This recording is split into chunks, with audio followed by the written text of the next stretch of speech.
E, objetivamente falando, não havia nada de xenofóbia. Eu também, no próprio vídeo que eu soltei, eu comparei o Pinheirinho aqui em Criciúma com a Cracolândia em São Paulo. Aí eu tô sendo xenofóbico com São Paulo?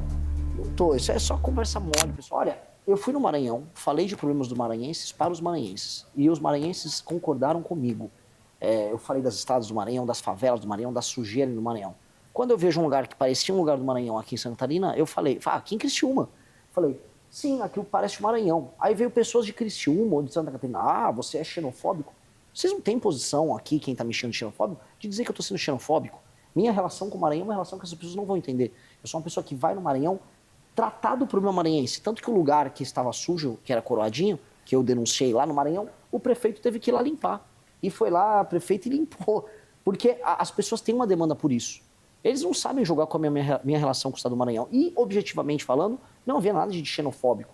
Eu também, no próprio vídeo que eu soltei, eu comparei o Pinheirinho aqui em Criciúma com a Cracolândia em São Paulo. Aí eu tô sendo xenofóbico com São Paulo?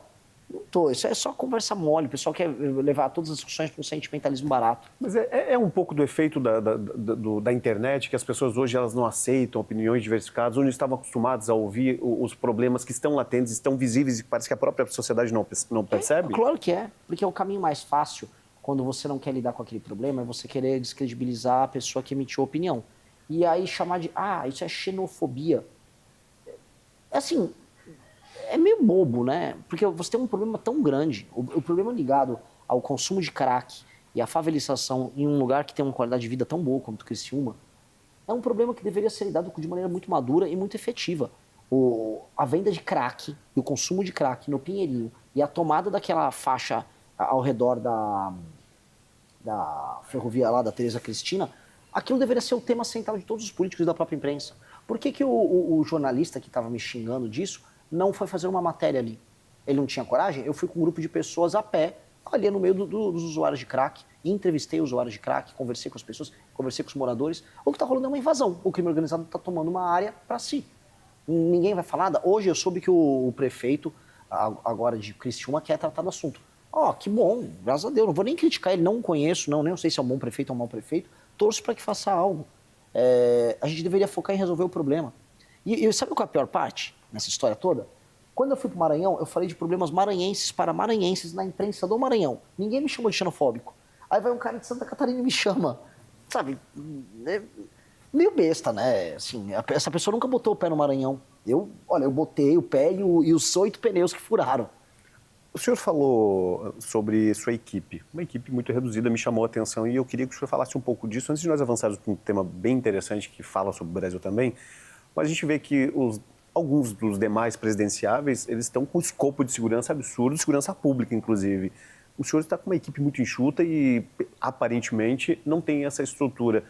Diante do que o senhor aponta, dos nomes que o senhor cita, do cenário que o senhor tem construído aí, parece que não ter medo, de fato não tem medo de falar o que o senhor pensa e não tem medo de enfrentar qualquer represália ou qualquer ação que possa colocar a sua integridade física em risco? Eu estaria mentindo se eu dissesse que não existe medo. Eu acho que esses caras que falam que são muito valentes e tal, salvo alguns amigos como o meu amigo Arthur, que claramente é um cara naturalmente muito corajoso, tem coragem física, assim. Quase todo mundo que eu conheço tem medo. O lance é se você para diante do medo, se o medo te faz assustar. Eu tô continuando, apesar de me preocupar com minha Eu digo, segurança. inclusive, em perseguição política mesmo. Com certeza. No Maranhão, a coisa que mais tem é pistoleiro de cidade pequena. Eu ia nas cidades pequenas e falava dos erros dos prefeitos. Para você chegar numa cidade pequena e o prefeito te botar para fora, mandar os jagunços dele te botar para andar, era a coisa mais fácil. Então, a gente tinha operações, porque a gente tinha que ser muito inteligente. A gente chegava na cidade sem avisar, a gente já chegava a gravar os nossos vídeos. Quando soltava os nossos vídeos, a gente já estava saindo fora da cidade, ou já estava indo no veículo da imprensa. Ou seja, tinha um susto geral. Prefeitos pelo todo o Maranhão ficavam falando, minha cidade não pode ser a próxima. E isso podia se reverter em algum momento em violência. Você tem muito apoiador de prefeito que não tem nada a perder ali, que por R$1.000 daria um tiro em alguém. Não é nem crime organizado, já estou falando de banditismo político de interior. E eu não tenho a estrutura dos outros, mas eu volto a colocar, a gente tem que compensar a falta de estrutura com mais trabalho. É compensar. Trabalhar. Eu confesso que estou esgotado, mas se não trabalhar, você perde. Bom, vamos falar um pouquinho de gestão. Qual seria a sua primeira ação, caso o senhor seja eleito em outubro deste ano? sentando na cadeira presidencial? Já tem isso dimensionado? Já tem um planejamento? Tem.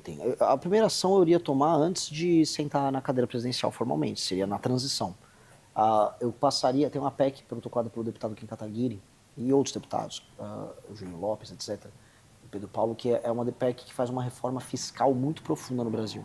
E a gente precisa passar essa PEC, que resolveria grande parte dos problemas de dívida, de aumento de gasto, que torna o Brasil um país muito caro, ainda na transição, com a legislatura atual, conversando com os deputados e senadores que perderam a eleição, fazendo um acordo com eles para a gente passar essa reforma fiscal e virar para 2027, aí sim, com um clima muito positivo em termos econômicos. De fato, se passa essa reforma, essa PEC que a gente entrou, que é uma PEC que inclui reforma da Previdência, inclui desvinculação dos orçamentos da educação e da saúde do aumento da receita, isso tem um efeito muito ruim sobre o orçamento. Às vezes você aumenta a receita porque teve um ano bom de economia, aí no ano seguinte a economia vai mal, mas como ela fica vinculada ao aumento, ela não diminui. Então você está permanentemente aumentando esses gastos e uma hora a conta estoura. Você tem cortes de gastos absurdos que precisa fazer nos privilegiados do alto funcionalismo, corte de renúncia fiscal de grandes empresários que vivem uma mamata, a gente está falando de assim, centenas de bilhões nessa área. E outros temas até menores, fiscalização no BPC, no Bolsa Família, que tem muita fraude. Com base nisso, a gente levantar um espaço fiscal para que a gente possa economizar coisa de 3 trilhões de reais em 10 anos. A gente está falando de economizar em 10 anos 25% do PIB brasileiro. É muita coisa. É um quarto do PIB ser economizado em um período de 10 anos. Aí a trajetória de dívida brasileira que ela está subindo, ela estabiliza e começa até a cair. E aí com a trajetória de dívida diminuindo, eu posso abaixar os juros, a famosa taxa Selic. Abaixou a Selic, eu posso pagar menos gastos na rolagem da dívida, que é o custo financeiro que a gente tem, que é muito alto no Brasil. E aí economiza mais dinheiro aí para extensão. Com base nisso eu posso reduzir impostos, sobra mais dinheiro para fazer investimento, eu invisto em infraestrutura aqui e ali, e aí a gente consegue ter um país funcional. Essa seria a primeiríssima. Só que isso é antes de sentar. Aí sentando na cadeira, aí é enfrentar o crime organizado. Privatização. O senhor é um defensor da privatização? Defendo da estrutura de algumas estatal? empresas, mas isso não é uma bala de prata que vem, né? No sentido de assim, se a privatização for mal feita, como muitas foram mal feitas, você pode ter fraude. Vou dar um exemplo. Uma das extensões do escândalo do Banco Master foram a privatização da Copel, no Paraná, tocada pela turma do Banco Master, e a privatização do EMAI, em São Paulo, também tocada pela turma do Banco Master. O Tanuri, que é o sócio oculto, comprou as duas. Ele destruiu as duas empresas. Ele destruiu. Foi uma privatização em que essas empresas foram destruídas.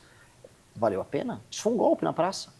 No fundo, a compra dessas empresas, ela terminou sendo paga pelo FGC. Porque no fim do dia, os balanços das empresas que adquiriram essas empresas públicas, elas foram maquiadas com títulos do Banco Master. Então, tem que ter privatização em algumas áreas. Correios é uma empresa, cara, que a gente não tem que ter o monopólio deles. Os dois bancos públicos federais, Caixa Econômica e Pelo Banco do menos Brasil. o Banco do Brasil ou a Caixa, a gente pode privatizar algumas operações, mas algumas operações podem continuar com o Banco Público. Porque existe uma coisa agora que os liberais vão ter que discutir de maneira clara. Com a inteligência artificial e com o machine learning, você vai começar a ter ganhos de informação e ganhos de produtividade em escala absurda. E aí a centralização faz sentido. Por exemplo, o SUS hoje não é bom o serviço SUS. O SUS, em vários lugares, ele tem graves problemas de acesso. As pessoas não conseguem acessar para você fazer os exames, demora muito para conseguir agendar uma cirurgia e fazer, demora muito. Pois bem, com o uso intensivo de tecnologia, machine learning, com prontuário único, você vai conseguir parametrizar os dados, você vai conseguir criar as bases de dados em que a inteligência artificial vai poder falar, pô, você, de acordo com todo esse histórico que você teve, hipertensão, tal coisa, você vai desenvolver diabetes. Portanto, vamos fazer um tratamento prévio para você não desenvolver diabetes, para eu ter menos gastos com medicamento, com uma eventual cirurgia lá na frente? Ao fazer isso, com prontuário único, mais machine learning e inteligência artificial, a quantidade de dinheiro que a gente economiza e a quantidade de fila que economiza é gigante. O presidente de El Salvador, Nayib Bukele, ele lançou um aplicativo que foi feito junto com a Google. E nesse aplicativo, uma das coisas sensacionais que ele tem vou dar um exemplo, você pode ter médicos que estão ociosos hoje aqui em Criciúma, mas eu estou com um médico que está no pico está faltando médico em São Paulo para atender uma consulta. Se você faz isso via um aplicativo, o médico ocioso aqui fica disponível para atender a pessoa em outro lugar. E aí você começa a diminuir a velocidade nos atendimentos, para fazer teleatendimento. Com o teleatendimento você consegue fazer as receitas dos remédios, e aí você consegue descobrir onde os remédios vão ser alocados, e você fazer o deslocamento logístico dele com um custo menor. Você consegue também preparar melhores estoques. Então isso tem um efeito de economia em cadeia gigantesco e de melhor atendimento gigantesco. E isso faz com que um sistema como o SUS, que é estatal, funcione muito bem. Assim como a gente pode ter, vamos dizer, ganhos em escala em algumas empresas públicas. Dito isso, tem que privatizar algumas. Tá? Eu dei toda essa volta que é importante para explicar uma nova mentalidade que a gente tem que ter sobre isso, mas, ao mesmo tempo, Correios vão privatizar, sabe? Codevasf está fazendo sentido, sabe? São perguntas boas de fazer. Fala, meus queridos, aqui quem fala é o Alan do canal Inevitável Cortes, e no meu segundo mês postando cortes aqui no YouTube de figuras do Partido Missão e do MBL, eu faturei cerca de 25 mil reais, ou um pouquinho mais de 4 mil dólares. E se você tem interesse em estar criando o seu próprio canal de cortes, eu preparei um treinamento 100% focado, mostrando o passo a passo para você estar conseguindo fazer seus cortes de figuras do Partido Missão e do MBL. Para acessar o treinamento é só clicar no primeiro link da descrição ou ler o QR Code que está aparecendo aqui no meio da tela agora. E se você gostou desse vídeo, não se esqueça de deixar o like e se inscrever no canal. Te vejo no próximo vídeo.